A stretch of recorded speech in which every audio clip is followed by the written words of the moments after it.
بسم الله الرحمن الرحیم. قدرمن دوستانو السلام علیکم ورحمت الله. زمونږ د نن ورځې درس په کویک بوک پروګرام کې کمپنی مینو کې په چینج پاسورډ باندې ده. زما دغه د کمپنی فایل کوم پاسورډ چې ده که غواړم چې دا چینج کړم نو دلته کمپنی مینو ته راځم او بیا چینج یور پاسورډ باندې کلیک کوم. ما ته وایي چې خپل کرنټ پاسورډ ووهه. زه ورته وایم زما کرنټ پاسورډ دا دی. ورته به ولیکو چې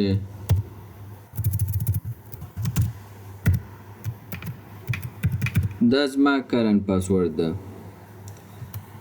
غواړم دغه پاسورډ زه بدل کړم نو دلته نیو پاسورډ ته راځم. فرض که زما کرنټ پاسورډ چې دی جان هایفن @_ دی. زه نوی پاسورډ ورته خان هایفن @_ ټاکم او همدا کنفرم کوم خان هایفن @_ او نورې کنفرم کوم. ګورئ the password you entered is not complex, please try again. وای دا کمپلیکس نه ده. نو رای به شو زه به داسې کار وکړم چې دا به لږ کمپلیکس کړم. نیو پاسورډ به زه ورته ورکړم. خان به کی به ورته غټ ولیکو هایفن @_ به ورته ولیکو. بیا هم راځم ورته خان لیکم هایفن لیکم @_ اوس به کنفرم کو. ګورئ اوس زمونږ پاسورډ تغییر شو. Your QuickBooks password has been changed. خو اوس دا موږ سره چینج شو. اوس موږ راځو چې کله هم پاسورډ موږ چینج کو نو زموږ سره ټول کمپنی فایل کې څومره وینډوګانې موږ اوپن کړي اوس هغه ټول بندېږي او بیرته دوباره خلاصېږي. اوس ما سره زما د کمپنی فایل پاسورډ بدل شو. زه راځم کمپنی ته او کلوز کمپنی باندې کلیک کوم. کمپنی کلوز کوم. اوس ګورم چې واقعا زما پاسورډ تغییر شوی او که نه. ګورئ ټیکنالوژي پروډکټس ان سرویس کمپنی دوباره اوپن کوم. اوس مې چې دا کله اوپن کړ دلته اوس خپل زه پخوانی پاسورډ ورکوم چې جان هایفن @_ دا انټر کوم. چې کله زه دا انټر کوم ګورئ وایي ستا پاسورډ چې دی انکریکټ دی. ساري د یوزر نیم او پاسورډ از انکریکټ. نو رښتیا وایي دا ځکه انکریکټ دی. دا خو موږ بدل کړی او جان موږ خان ته بدل کړی او خان هایفن @_ نو دا اوس اوکې کوم. اوس ګورو چې اوپن کېږي او که نه. ګورئ کمپنی فایل موږ سره اوپن شو. نو په دغه ترتیب باندې موږ تاسې کولی شو چې په کویک بوک پروګرام کې د خپل کمپنی فایل پاسورډ چینج کو بدلی کو. بل موږ سره دلته سیټ کلوزینګ ډیټ ده. ګورئ دا سیټ کلوزینګ ډیټ څخه هدف څه ده. فرض که اوس 19 جون 2015 کال ده. تر همدې تاریخه پورې موږ کویک بوک کې خپل حسابونه فرض که تسویه که یا معمولا د کال په آخر کې چې حسابونه تسویه کېږي یا په 6 میاشتو کې ته غواړې حسابونه تسویه کې نو کلوزینګ ډیټ ورته ټاکي چې د هغې تاریخ نه وروسته څوک پکې ټرانزیکشن ریکارډ ونه شي کولی. ګورئ زه راځم عملا د سیټ کلوزینګ ډیټ باندې کلیک کوم. دې اپشنونو سره زموږ کار نشته. فقط دلته راځو سیټ ډیټ پاسورډ ورته انتخابوو. چې کله مې دا پاسورډ ورته انتخاب که دا پخوانی کلوزینګ ډیټ ما ورته ورکړی او دا به ورته زه ټول کلیر کړم او دا به هم ورته ایکسکلود کړم. او خیر اوس چې زه غواړم کلوزینګ ډیټ سیټ کړم نو کلوزینګ ډیټ ایکسکلود اسټیمیټ سیل آرډرز ان پرچیز آرډرز فرام کلوزینګ ډیټ ریسټریکشن. دغه سیل آرډر او پرچیز آرډر او اسټیمیټ دا شیونه چې دی ورته وایم چې کلوزینګ ډیټ نه ایکسکلود که وباسه دا پکې مه حسابوه محدودیت کې. هغې نه وروسته دلته راځم او زه ورته کلوزینګ ډیټ ټاکم. فرض که 20 تاریخ.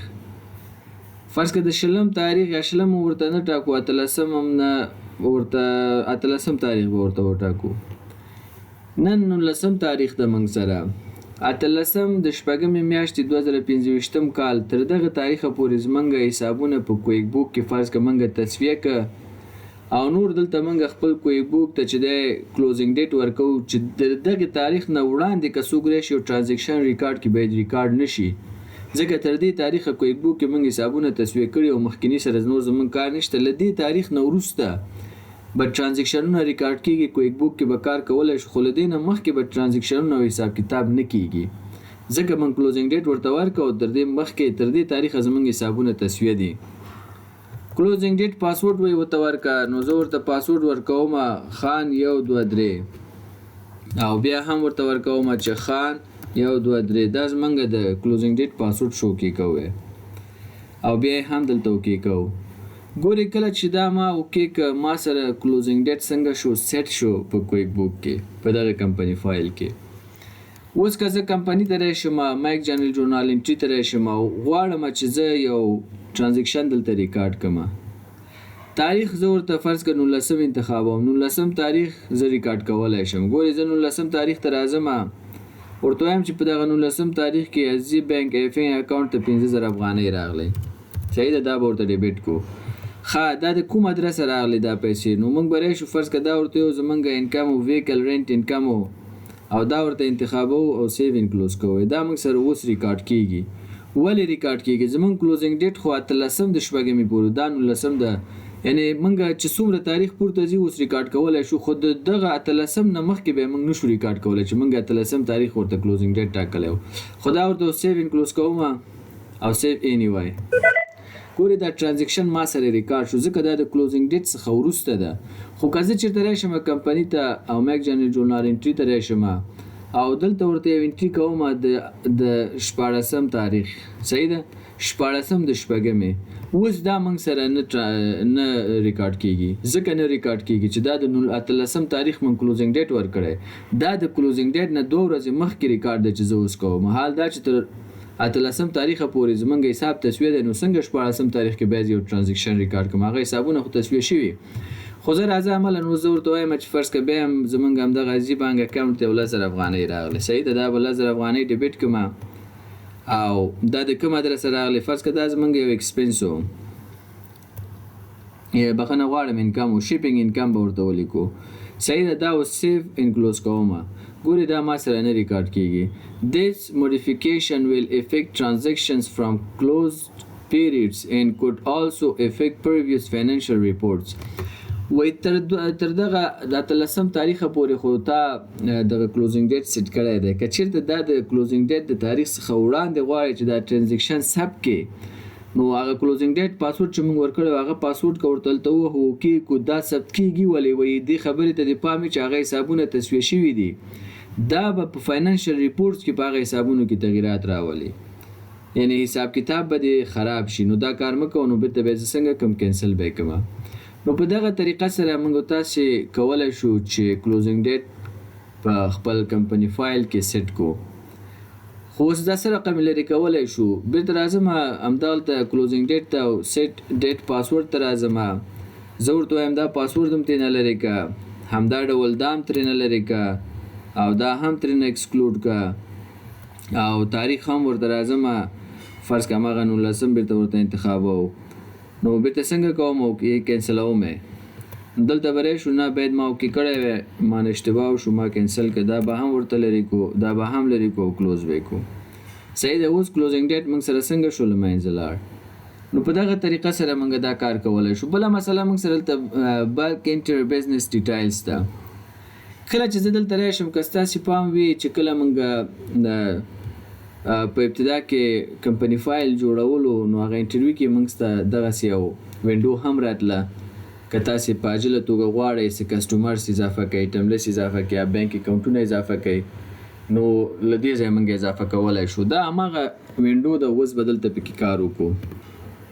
add the people you do business with وای هغه خلک چې ته بزنس ورسره کوې هغه اډ کړه. موږ سره you have added 11 customers 9 vendors in 1 employee دومره دې وای اډ کړي دي نور اډ کول غواړې زه ورته وایم بلې اډ کړم نو اډ مور ته راځم دغه کسان چې اډ کوې د آوټلوک نه امپورټ کوې د یاهو نه امپورټ کوې جیمیل نه امپورټ کوې که نه فرام ایکسل اور انټر مینولي زه ورته وایم چې ایکسل یا مینولي زه غواړم چې اضافه کړم کنټینیو ته راځم چې کله کنټینیو ته راغلم ګورې دا موږ سره کسټمرز دي صحیح ده دا موږ سره وینډران دي او دا هم د امپلای کټګوري ده. زه لومړی راځم او ورته وایم د اعظم په نوم باندې اعظم خان نو دا به ورته انتخاب کړم چې دا موږ سره یو امپلای دی نوی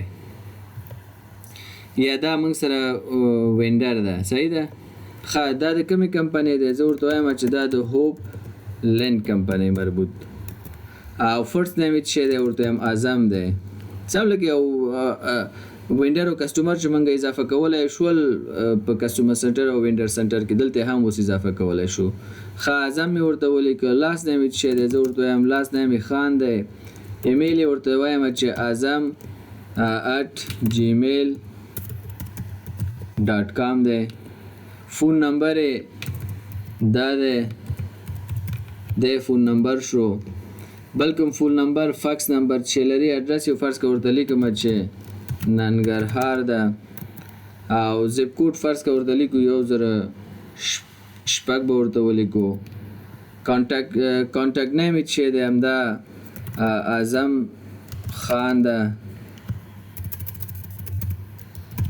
اعظم خان ده همدا ډول دا موږ ور اضافه که راځم بل کس ته فرض که د بل کس به ورته د تورجان په نوم اضافه کو او د دې کمپنی نیم چې دی ورته وایو چې د دې کمپنی نیم فرض که ګوګل ورته لیکو هسې یو مثال ده نو فرست نیم یې څه دی زه ورته وایم فرست نیم یې همدا تور ده او لاست نیم یې جان ده او تورجان @gmail.com د ایمیل ادرس د فون نمبر چې د فون نمبر د موږ سره او د دې ادرس چې دی فرض که کابل د ادرس به تاسو کولی شئ مشخص هم ولیکئ دا موږ سره فرض که دا موږ سره کسټمر ده ګور یو کسټمر او یو هم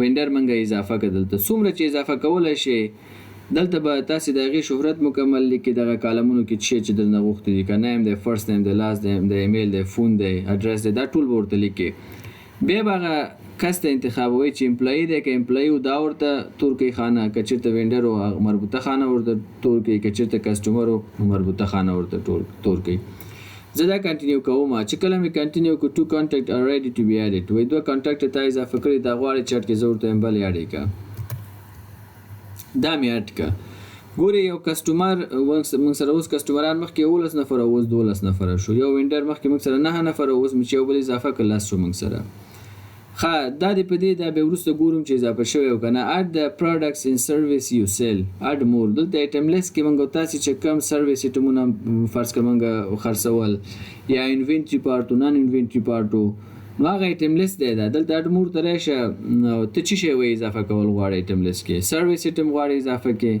نان انوینټري پارټ غواړې که انوینټري پارټ غواړې زه ورته وایم سروس ایټم یو دانه زه اضافه کوم کنټینیو ته راځم وایي د سروس ایټم نوم څه شی دی چې ته غواړې اضافه کې فرض که زه یو لینډ کروزر به ورته ولیکو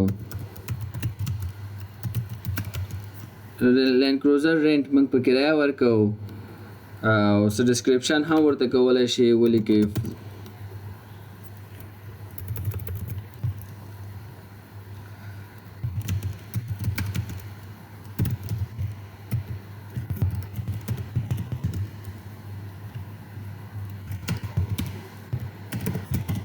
دغسې یو ډسکرپشن هم ما ورته ولیکه پرایس فرض که د یو ورځې موږ 2000 افغانۍ اخلو که څوک زموږ څخه یو لینډ کلوزر موټر په کرایه اخلي ورځې 2000 افغانۍ اخلو دا کنټینیو کوم ګورې یو وایي ریډي دی چې هر شي ورته وایم دا هم کنټینیو کړه اډ یور بینک اکاونټ دلته راشي اډ مور ته کولی شي بینک اکاونټ هم اډ کړي زه فرض که یو بینک اکاونټ ای بي بینک اکاونټ اډ کوم اکاونټ نمبر یې فرض که 88 دی اکاونټ نمبر دی اوپننګ بیلانس په دې کې 50000 افغانۍ ده او د اوپننګ بیلانس تاریخ به ورته انتخاب کو دلته چې د جون میاشتې په 10 تاریخ دا موږ اټ کړی او دا کنټینیو کوم یس ریمایند می لیټر دا به ورته کنټینیو کو او سیف ټایم ان کیپ بیټر ریکارډز دا به هم اوکې کو ورته او نور به کلوز کو چې کله مې کلوز کو تاسې راشي دلته اول وینډرانو لیست په وینډرانو کې موږ اعظم خان اضافه کړی او ګوري دلته موږ سره راغلی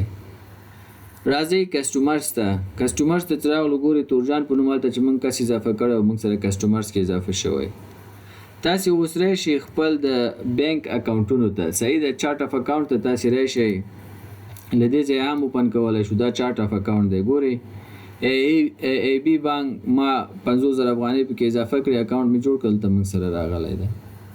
نو په دغه طریقه سره موږ تاسې کولی شو چې کمپنی مینو ته راشو او بلک انټر بزنس ته راشو. له دې ځایه چې دی موږ خپل کسټمران، وینډران، امپلایان همدا ډول ایټم لیست له دې ځایه جوړ کړو، بانک اکاونټونه له دې ځایه تنظیم کړو او منظم یې کړو. نو دا موږ سره د نن ورځې درس دا ډېر مهم کمانډونه مو او ډېر زیات کارآمد د زموږ استاد سره په پریکټیکل کارونو کې ډېر کومک کوي. سبا انشاءالله پر نورو موضوعاتو به کلاس واخلو. د نن دپاره همدغومره درس کافي ده.